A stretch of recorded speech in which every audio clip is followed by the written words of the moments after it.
in law, why not just have something where it's like, if there's or there's something where someone needs legal advice, you can almost give like, there is like an actual version where it's like, I'm $600 an hour and this is what I do, or I can tell you're already starting to answer and this. I don't even He's like already this. starting to answer this. I don't even like this either. Or like, hey, for like $100 an hour, like I'll give you a light version. Oh my gosh. Tell me why that's the dumbest thing you've ever heard now.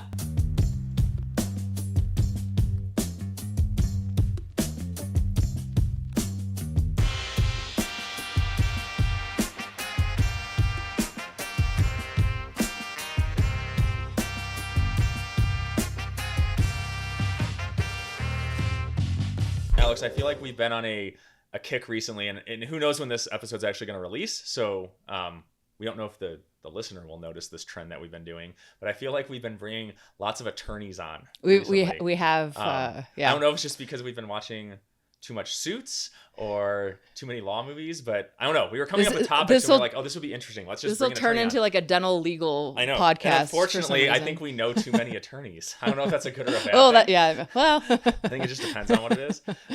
So we decided to bring on, one of our friends and someone that we've used as an attorney in the past, Jason. So Jason's actually, he's from my neck of the woods in Indiana, and practices in Indianapolis at a big firm. So I wanted to bring him on because these are some things that have probably been, I've always like wanted to know the answers for, or maybe thought some people would want to maybe understand it more.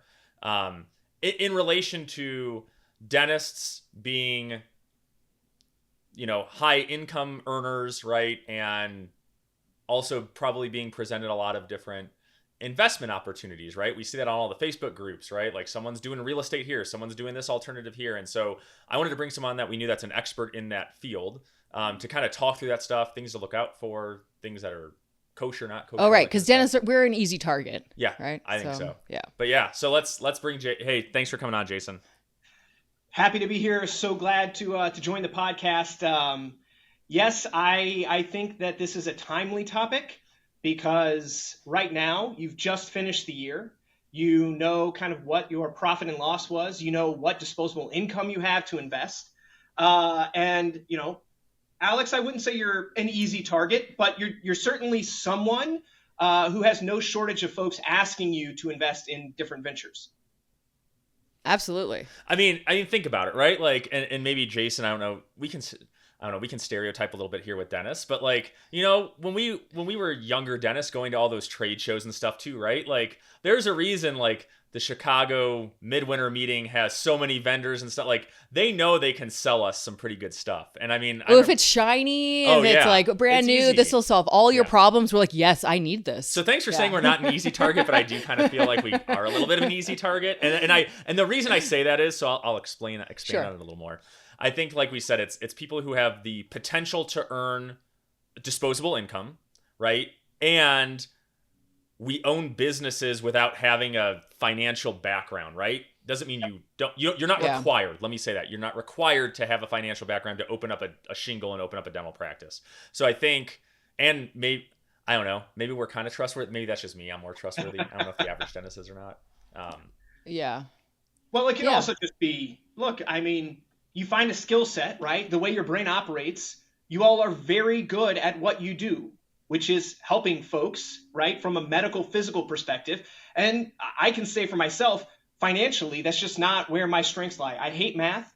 I hate thinking about that side of the business. And that's why I'm very happy to be at a firm where that side isn't something I worry about. I worry about practicing law as opposed to running a business. Very different. I could never like hang my own shingle. That's just not the way my mind operates. Yeah, that's fair. Yeah. Okay, so let's go through, because a lot of dentists, like you said, either if it's in Facebook groups or that you get solicited through email, somehow you got on some random guy's email list and now they have an opportunity for you, right? Like we see all the time, it's, this real estate, someone's doing condominiums, right? Or someone's doing trailer park investments, or you just hear, like, these are actual things that you see or hear on Facebook, right? And then other types. And when we're defining alternative, I'm going to explain it. You tell me if that's correct, Jason. That's saying something that isn't like put your money in a ETF or in with Schwab or anything more traditional. We're saying things that may be more private investments. They may have higher return profiles than a stock market potentially, but also a lot higher risk. Is that accurate? I mean, generally, yeah. I don't think, and I should start by saying, I am not a registered investment advisor, and I am not giving financial all the disclaimers. I am not giving now. See, you know he's a good attorney because he knows when to disclose that stuff.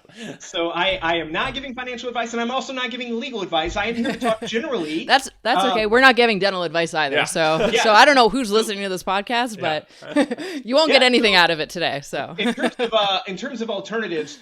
Yeah, I mean, I think the way you described it, is generally accurate. You're looking at something that is not an ordinary security that's not a sort of a known investment model. And I think the profile that you described is the thing that sticks out in my mind when I think of alternative investments. Higher risk, higher return. Oh, yeah. Yeah. And I mean, we've been in some of those type of investments right in the past, and some work, some don't. And I feel like we've learned some things throughout that, journey so far, and it may have geared us towards more traditional stuff. And like I said, we're not giving advice either, right? Yeah. So don't do what we did or whatever. Yeah, I don't want someone to listen to this and then I have to call Jason and then retain him for. So but yeah, alternatives are so, like, to me, it's kind of like, they're so secret. It's like, I have this special deal that, it's a little bit risky, but like you could make so much money, and this is like so secret. Not everyone can do it. It's exclusive. And I'm like, sign me up. Like, yeah, and I think that's what kind of happens to us as dentists, right? Who aren't knowledgeable in this whole ecosystem of investments, right? Or we're just learning, or we're new to money, right? And it's like, like my big thing was like, this is how the rich get richer. Okay, this is like the secret society thing I don't know about. And then you're like, okay, maybe in a certain aspect, but like you're also a dentist just making like maybe $500K a year. You're not making like $100 million a year. So I think maybe that was something that I learned. But yeah, let's just go through it. Like, what are some things if a dentist is presented with an opportunity, right? I know you're not giving legal advice, but just generally speaking, like what are things you should like kind of look out for, or questions you should always ask? So I'll put it this way. If a family member came to me and said, "Hey, I have this opportunity to invest. Will you take a look at the documents? What do you think?"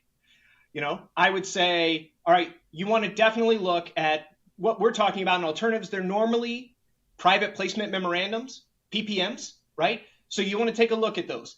Now, they're going to be so long because there is all the incentive in the world for the person who is pulling in the investment to disclose everything possible, right? So that if something goes sideways, then at the end, you can go back and say, well, I told you this was a risk and you invested anyway. It's on you. So you want to look at that PPM and you want to look at it very closely.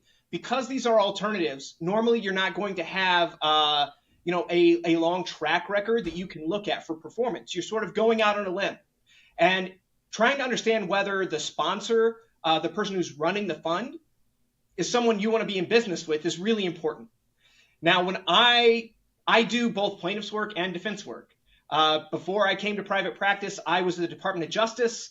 I did primarily white-collar prosecution. So I went after fraudsters. I went after the folks who took money from other folks through false and misleading representations. All right. One of the ways that I would look at a case is, what does the use of funds provide the sponsor or the fund manager? That is a really important provision.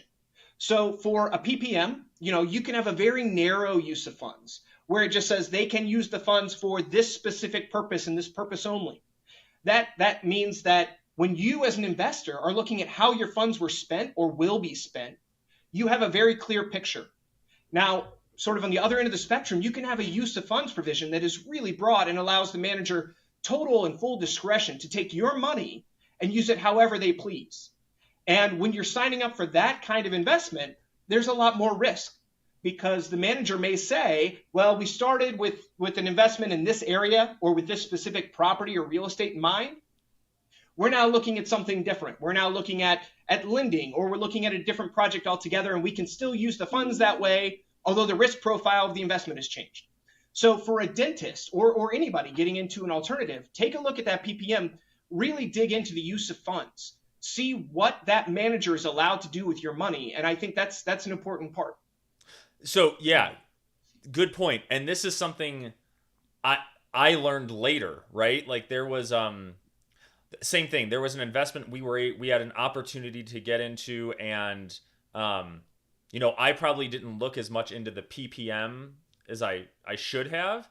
And I found out years later that a lot of the funds went to give the sponsor or the person running it like a very, very nice salary in a startup. And I was like, in my head, and if I would have known that, or if I would have looked at it, I would have said, hey man, you're a startup, you're like in hustle mode. Like I'm not I don't want my money going to continuing your lifestyle that you need. Like, you better make no money. Like, this is me just thoughts. It's like, man, you should be making no money. Like, put all your money back into the business, right? That's the type of business I want to invest in. I don't want one where it's like, oh yeah, he flies first class, right? For instance, right? Like, that isn't true, but like something like that. And that was one thing that I looked back on and I was like, oh crap, like I probably would have made a different decision then. But the thing is, those PPMs, right, they're normally 70, 80 pages long. Who wants to dig into a bunch of legalese? But you need to. Or shameless plug, you need to hire a lawyer to do it for you, right? So I can't hire. What about Chat GPT/law? Can that one help? We've tried to mess with that, and I feel like it does make mistakes. Like, there's things that it's nice when it's like a big document and it helps me understand a document, whether it's a legal document or in your practice, like, hey, take this 20-page SOP I have, right? And make that better. But that's it. One other thing too is like, it doesn't replace an attorney, just like it doesn't replace a dentist. Not yet. Not yet it doesn't. Yeah, but not yet. I can tell you I know we're going off on a tangent here, but AI in the legal field, it really is changing the way we do work, the way we approach our own clients. It can be very useful as a starting point. It can identify red flags and issues. It's not as good at solving the problem. It's more an issue spotter. And so, yeah, I mean, if you're not going to hire a lawyer to help take a look at legal documents, where you're investing hundreds of thousands of dollars, at least try and run it through something to see if there are red flags or to pull it out. But those things are only as good as the prompts that you use. So you also have to be really careful in the language that you ask Chat GPT to take a look at and how you frame the question. But it's better than nothing. Yeah, that's fair. Okay, so what about any other things you should look at, right? We talked about, like, I think the first step you kind of said is someone presents an opportunity to you, then they should give you documents and you should review those documents. What are other things, like, just in general that you're like, things you should ask, right? Well, you should definitely ask. That's the big thing. Ask questions. A lot of investors take that PPM, they look through it, and they don't really say much. They just sign and invest. You do not be afraid to call up the sponsor, the fund manager, and ask a bunch of detailed questions. Ask for financials. If they don't have financials, ask for pro formas. Ask for specific representations about their operating history or examples or times that they've done X, Y, or Z of the investment that they're proposing. You want to get a feel for who is running this investment. And they've gone through that PPM. If they're good at what they do, they've hired a lawyer who's helped them from a disclosure perspective, include all of the things they need. But that's very carefully vetted. If you want to get a feel for the person you are entrusting with your hard-earned money, then you need to actually sit down with them, either on a video call, in person, talk through some of these things with them. Get an understanding of how they run a business. Are they going to have skin in the game? Have they made an investment themselves? Or like you said, are they seeing this opportunity as a way for themselves to sort of get wealthy at the jump, as opposed to building a successful business? So, okay, I kind of relate this back to, it seems like what you just described is similar in any situation where you're trying to either make a deal or you're trying to invest or you're making a decision where one side has either way more information or is way more knowledgeable than the other side. So like in dentistry, right? Like, we have a good friend and he helped us with our construction, right? Well, when a dentist and us are doing build outs, do you think any of us have any idea like what the fuck they're talking about when they're talking like, I didn't know what a change order was? If you told the construction guy that, they'd be like, that's like saying you have a cavity, right? Like, it's easy math. Not math. It's easy words for them. They understand what it is, right? We don't understand that. And so what he's done, which I thought was pretty smart, is you can almost hire him as like kind of like a translator. consultant or like your translator. And I was like, that is just a really smart business idea, because now it's bridging the gap of knowledge. And so I think sometimes maybe we as dentists or other people, you just, you let ego get in the way and you think, I could figure this out, right? I got through dental school. I got A's, right? I know all this. And you're going into a situation where, maybe, I don't know, maybe you're smarter than the other person because you got an A in calculus and they didn't even take it, right? But like when you're stepping on their field, they're going to own you, right? They are. And so I feel like that's a mistake maybe I made. I don't know if you felt like you made that too, Alex. It was almost just letting your ego take control over that. And the same thing like when we sold our dental practices, right? Like we tried doing it on our own first. Like myself and a couple friends, we said, let's reach out to the big DSOs first. So we reach out to them, right? We get, their initial valuation back, right? And like we know a little bit how to read it. Like I went back and got an MBA, but like I haven't like used it, right? Like it's just in a dental practice, right? And so it was really quick to realize, okay, we need an attorney and we need a broker, because we can't do this. Like I want to do this on my own. You don't know what you don't know. I think I can. Like I want to say I can, but I don't think I should. Yeah. And so I don't know. That was without getting taken advantage of, I guess. Yeah. So then how do you answer this question, Jason? So like this is where my head goes, because maybe I'm inherently cheap, is I go, cool, I'm going to invest $25,000, right? In this one deal. Man, like, so that means every time I want to do an alternative, I have to reach out to Jason. I have to pay him. You're an attorney, so all our heads are like a shit ton of money, right? And so like, that's already hurting my return profile. I'm already going to go in $5,000 just to have something that I'm putting $25,000 in. Like, are there solutions for that? Or is it like, that's just what it is? Well, so often I help companies with compliance programs. And I think that's a really useful analogy here, because for a compliance program, it is not one size fits all, right? You have a risk-based approach to that decision-making process. So maybe for a $25,000 investment, you run it through ChatGPT. I don't know, what your risk appetite is. But then maybe if you're talking about $100,000, then there's maybe an unofficial threshold where you say, you know what, we're getting to a point now where there's so much at risk or stake that it makes sense to pay someone to have a look at this. So I would, for everybody, that number is going to be different. I came from a blue collar family. I was the first one to graduate from college. So, for me, I am not one to spend a lot of money on professional services, because that's not something historically I saw growing up. But there are others where that's not the same.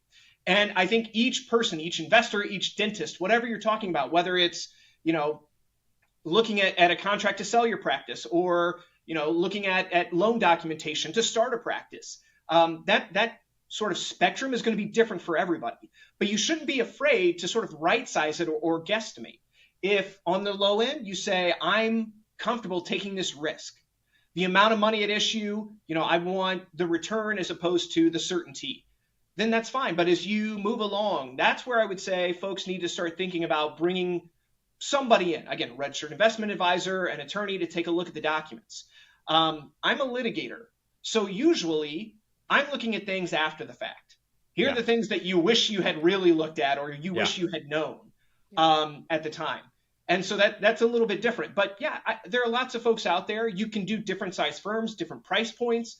A lot of it's going to depend on how comfortable you are with the person who's asking for your money, right? And how much money is at risk. So this is where my head went, just in like business idea. Okay. Okay. Yeah, right. So there's an orthodontist near us, and what he does is he's almost created two models for when someone needs braces. You can pay him your full fee, or his full fee, and he will see you every time. Or his assistants, they'll do like traditional braces, right? So nothing changing there. He also has a light version, because now there's technology where you can scan teeth, right, Jason, which I'm sure you're aware of. Yeah. You can do a lot of the work, either you can outsource it, you can do it remotely, and you can say, I can also give you a light version. Now, I may not be able to do it as well. It may still give you the results you want, but you're only going to see me like twice. And because you're only seeing me twice and my time isn't needed as much, I'm going to charge you half the price, whatever it is, right?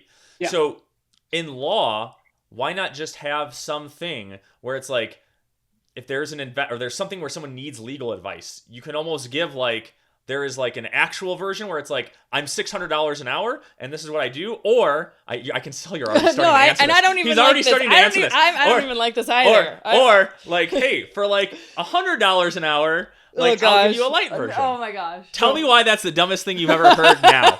All right. If you like our podcast, check out Alex's newsletter, Just 2 Minutes. It's full of great advice, which makes sense considering it's her thoughts and not me sidetracking her every 2 seconds. You can subscribe at coupleofdentists.com. The link is in the show notes.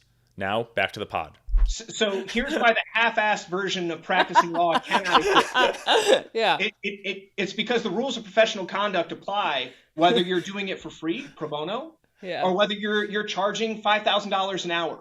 The rules of professional conduct exist to make sure that all lawyers exercise their duties, on an equivalent measure, so that folks who are of limited means don't end up with lesser representation. You guys need mid-level providers. That's what you guys need. Mid-level lawyer. Like you go to law school for like a year and a half, and then you can do like you learn most of it, but not everything. Yeah. Yeah. So unfortunately, that's just that's not going to work. But there are different price points, right? Like you don't have to go get the Rolls Royce of lawyers to help look at a $25,000 investment. I would say, and I tell prospective clients who come to me all the time, I think I'm very good at what I do. I'm not the cheapest person in town. I'm not the most expensive. What you should do as a potential client, you should talk to 3 or 4 lawyers. Find out where that price point is for you that works. Find out from an engagement perspective who you think you're going to work well with, who you like communicating with, what kind of style you like. And, that's going to vary on the spectrum in terms of price point. So don't be afraid if you're looking for a lawyer to shop around.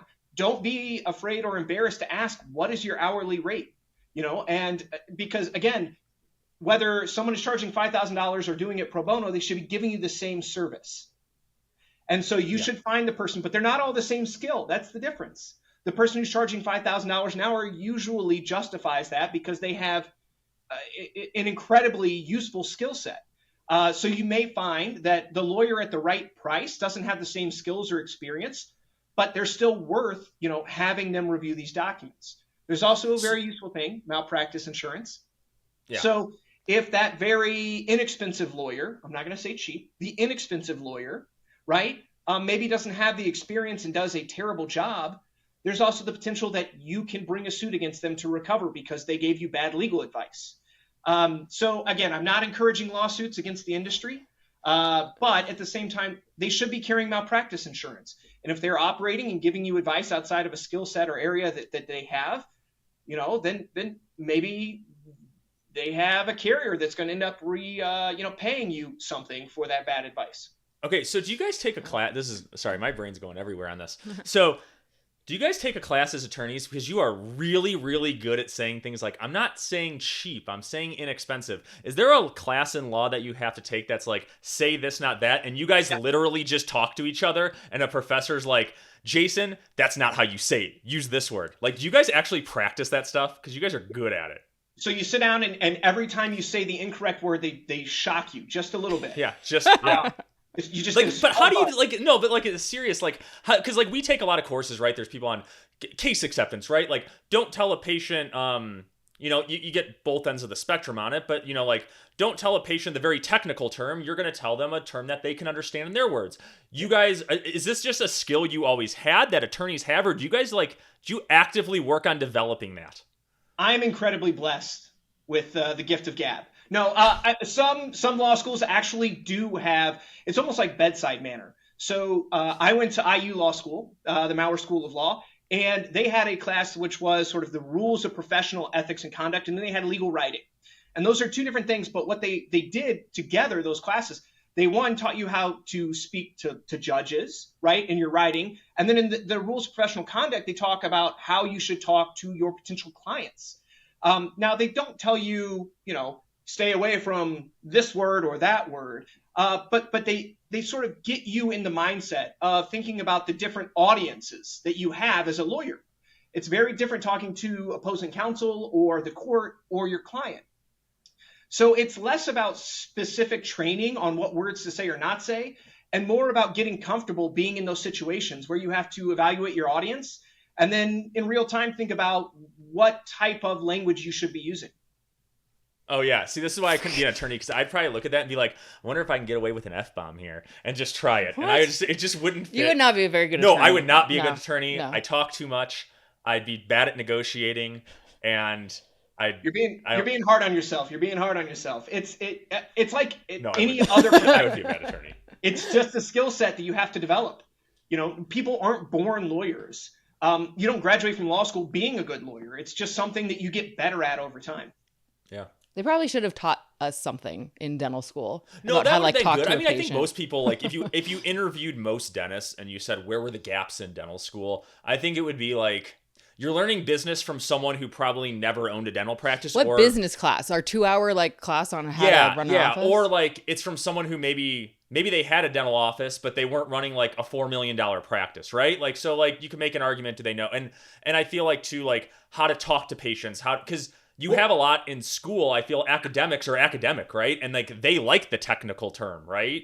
And so that is a gap of that. And that's why I guess now you have a lot of dentists or dental influencers now trying to sell courses on that, right? Because they're like, there's a gap there. There's a need for it. So, well, so in law school, we had, there's been a push recently to go away from an academic setting to a more practical setting. So that's a situation where they actually do bring in clients, whether it's pro bono or rural, initiatives where they don't have enough lawyers in the counties in Indiana, where they're trying to get the students to have that practical experience where you are learning how to talk to a client in real time. I mean, this is me flipping the script. So in dental school, do they have a class where you talk about bedside manner or interaction? Yeah. What class was that? No, they do. Okay. No, they don't. There's an attempt. I don't know if that's part of like the credentialing. I don't know. Like, I don't know. I don't want to say, I'm going to go legal here. I don't want to say yes or no because I don't actually know the answer and I can only speak on behalf of our school, right? Like, I don't know other schools. From what I've heard, like some people we know that are newer graduates that went to like newer schools that have opened, I've heard that some of those schools are better at bringing in like practicing dentists at a dental practice to come in more and help.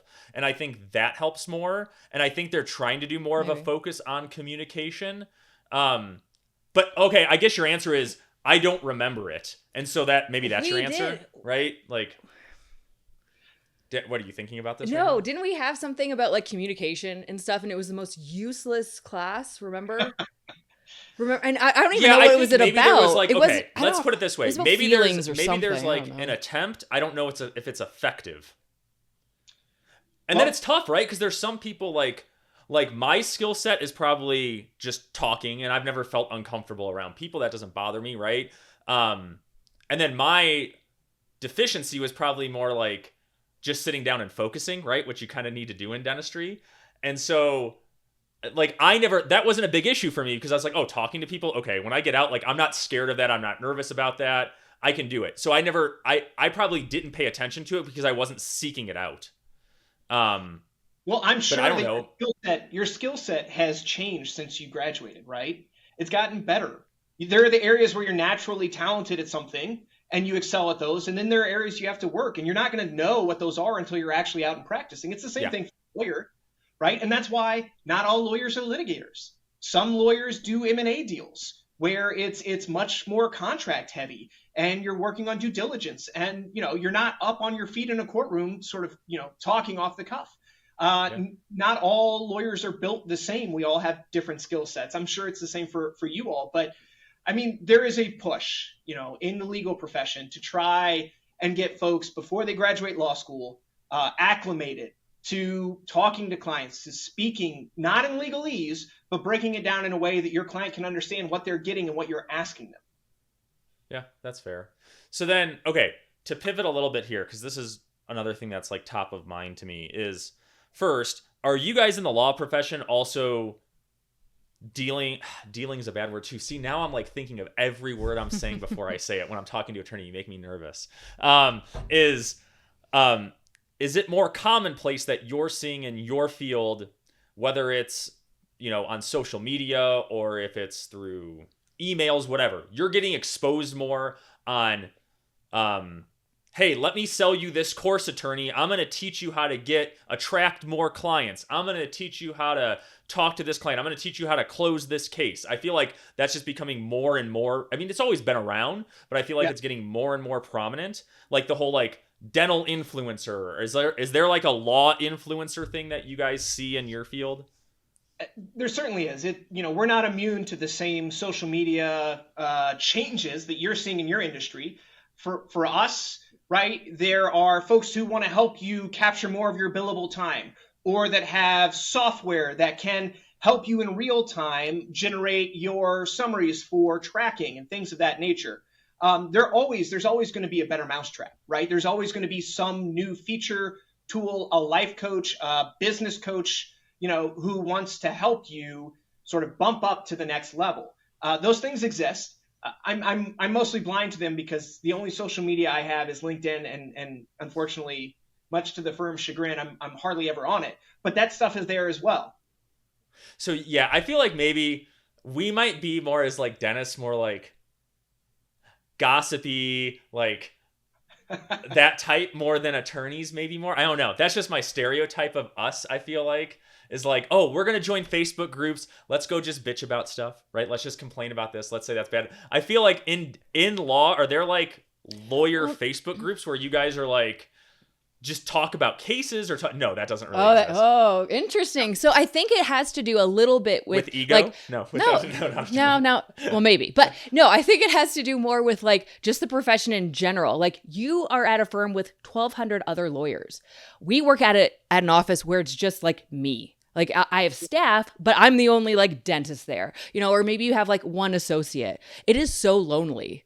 Like, I just think that maybe that's part of it. I don't know. We have like no one to talk to about like how shitty our day was, that we have to like go on Facebook and be like, how shitty was your day? And it was like, yeah, it was pretty shitty. So I don't know if that's maybe the difference, but I mean, our business is complex too. Like, and this isn't a shot. I mean, like, I think you as attorney, like, and because I don't have the skill set, I have a lot of respect for people who are smart attorneys. I feel like you guys are just on a different level. But from your business, like you guys don't have to deal with like insurance or like, subsidies to help it. Like there's a lot of things when you go in.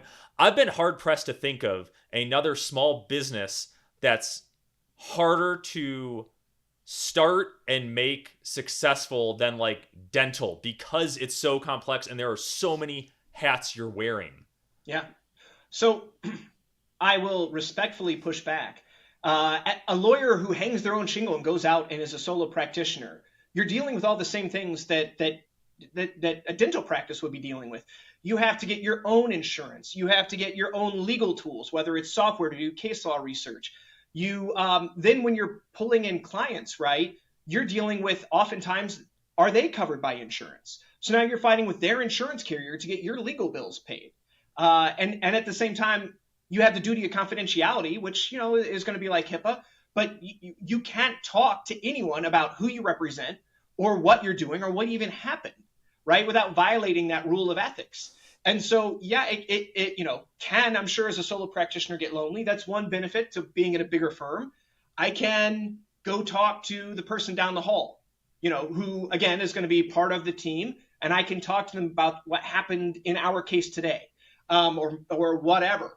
But, the solo practitioner, it is probably pretty lonely. And the problem is when you join a Facebook group like that, you're inclined to want to talk about the things that happen, which runs or increases the risk of violating that duty of confidentiality. So it's one of those things that folks often sort of shy away from, just because you might slip up and violate that duty, and then you have a real problem. Well, yeah, so you pretty much then like joined. In our dental version, it's almost like joining a DSO, right? Like, or like a big group practice, right? You want to be a part of that. So like potentially you're taking the management off and you can focus on law, right? Yeah. Which I've always, smaller returns, right? Because I have to pay overhead. I have to contribute to the firm as a whole. And so the profit or the money or the revenue that I generate is distributed across a larger, broader base. And so I make less money, but I don't have to deal with any of the stuff I'm terrible at. I can just, like you said, practice law. I can help clients. I can do the cases that matter to me. And I don't have to worry about paying, making payroll or making sure that our insurance for next year, is available and renewed for all the employees, or that my 401k, is running. All that stuff is outsourced to our management team. I just make less money because of it. And I'm okay with that. That's a trade-off I'm comfortable making. Yeah. Yeah, that makes sense. So, okay. Let's talk about those. Wait. I want to go back. How many I want to talk about the influencers. How many Facebook groups are you guys in? Oh my gosh, there are so many. I'm only in like a few because like I'm less in it. And they go anywhere from like, there's like 100,000 members in one versus like 1,000, right? And so, but I'm not kidding. There's probably so many. There's got to be hundreds and hundreds, close to 1,000 different Facebook groups, right? There's ones that are general. There's ones that talk about like side gigs. There's ones that talk about dental investments. There's ones that talk about like clinical stuff. Yeah, like, there's ones that are just bitch sessions. Like there's ones that are about like so much funny things that people see related to dentistry online, like what people say. And the good thing and like the difference between obviously dentists and lawyers is like we would put up an x-ray and be like, what the hell is going on here? And then we'd have like 40 people within like 10 minutes be like, oh, I think this is happening. And we'd be like, oh, okay, good.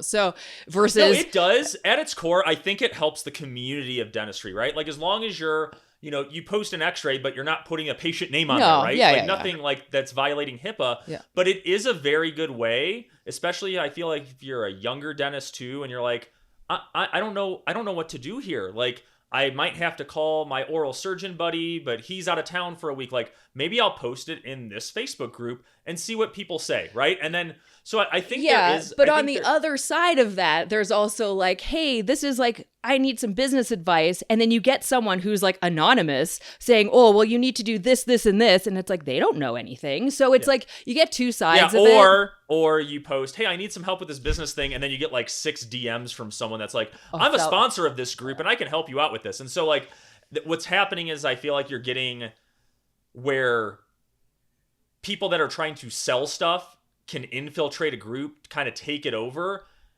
just 1,000. I mean, I was shocked that you said like, the small side was 1,000 people in a group, right? Like that's insane to me. It causes so much anxiety for me as a lawyer. Like, oh my God, please don't be in there posting a whole bunch of stuff. Please just take it in. You never know when you're talking about sort of bringing it back full circle to the investment questions you were asking. Like, what questions do you ask someone who's bringing an alternative investment? You should probably also think about what questions you should ask somebody who's proposing that you use some new software or some, tool or some group that they would recommend that you use for whatever your question was. Be inquisitive, ask probing questions. If that anonymous person is saying, hey, you can make $10,000 a month from your couch or that kind of shit, like you need to be asking real probing questions to get to the bottom of that. Yeah, that's fair. So, I mean, I think you had mentioned it to me before. You said, was there some regulation or something that just came through recently on if you're an influencer, like if you're listening to this and you are an influencer and you're selling a course to someone, right? Like, what should they even know too and say like, okay, should I what do I have to disclose? What do I not have to? I know you may not have all the answers for it, but is there any like resource on like guidelines that like the government is telling people? Yeah. So, again, in case this gets clipped, the earlier part gets clipped, not providing legal advice, but I will say the Federal Trade Commission, right? The FTC, they're the regulator out there for communications. They regulate whether or not the things you're saying are deceptive or are a problem. And the FTC has issued guidance for influencers. Now, it's not dental influencers specifically, but it would still apply just the same.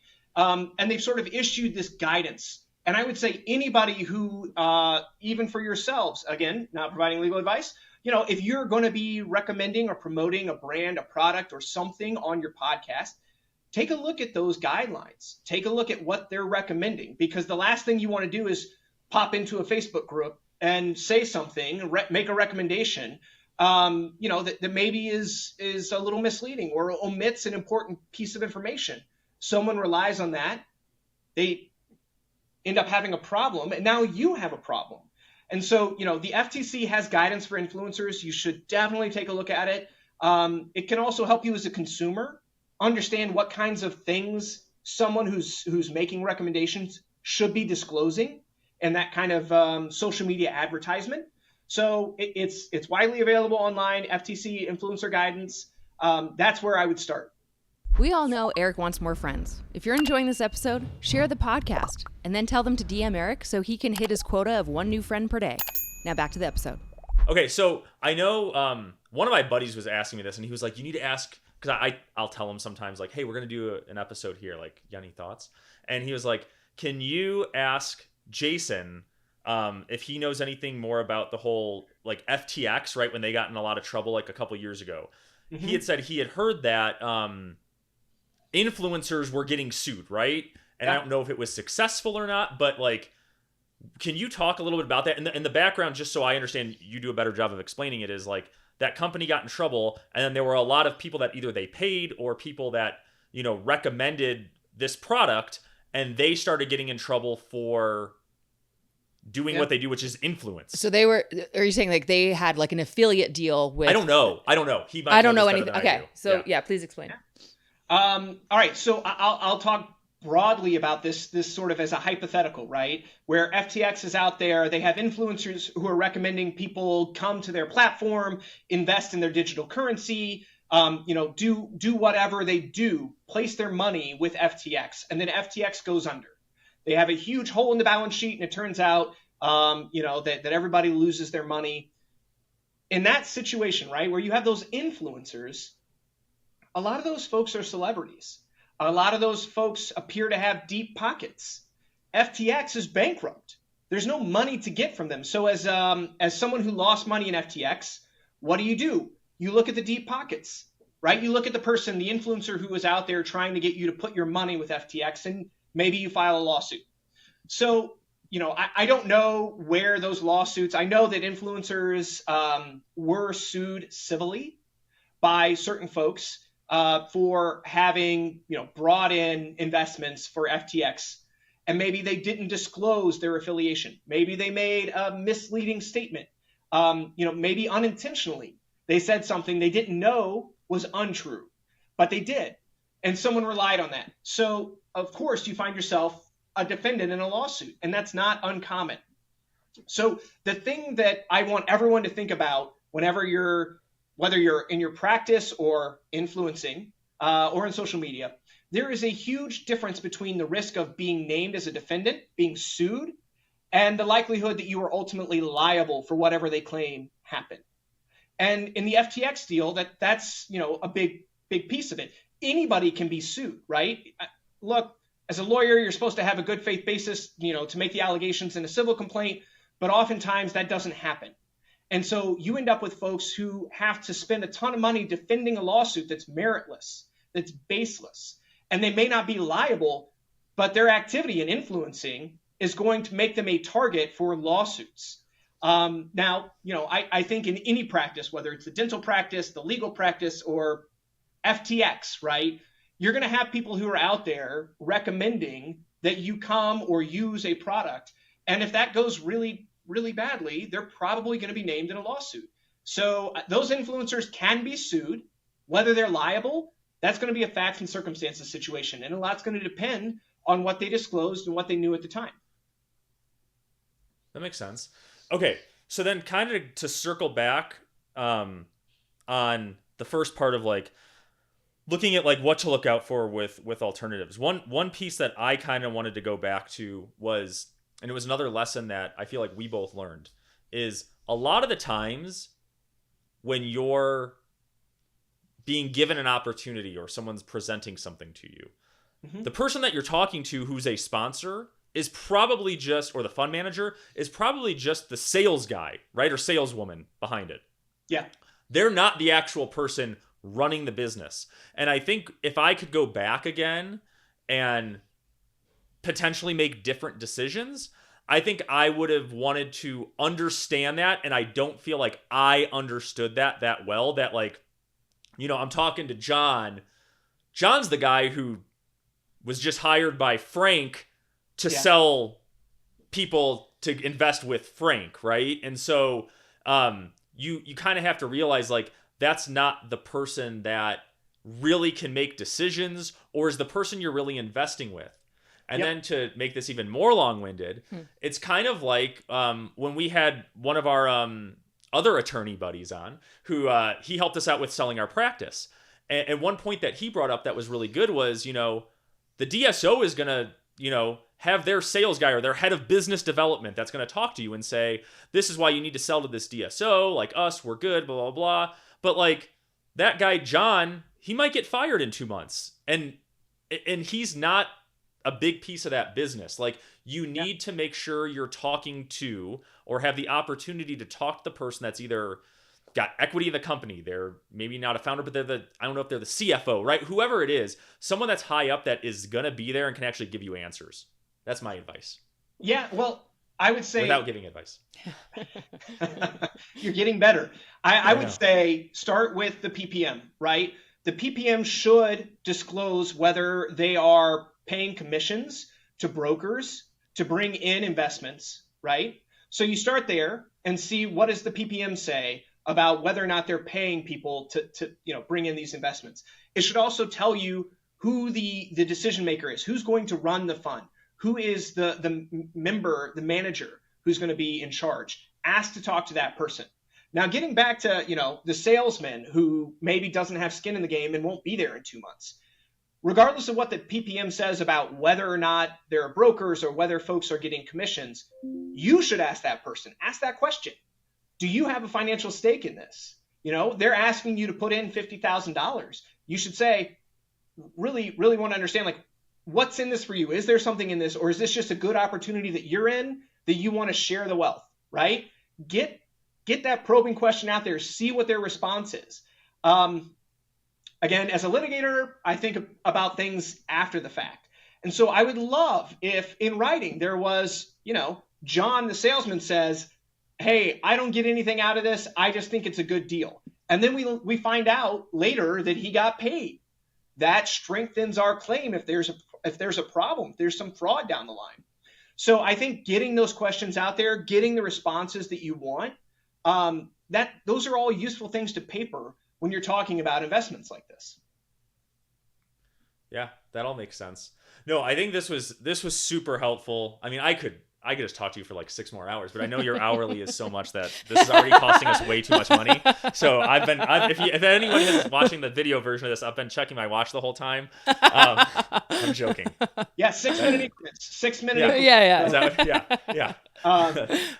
But no, we've gotten to, either know you professionally and then personally, and it's been awesome, just, getting to know you and hopefully, sharing some good information that can just help some people out. So I'm sure at some point I'll bug you again when I think of something else to talk about to have you come on if you're ever open to it, because that would be fun.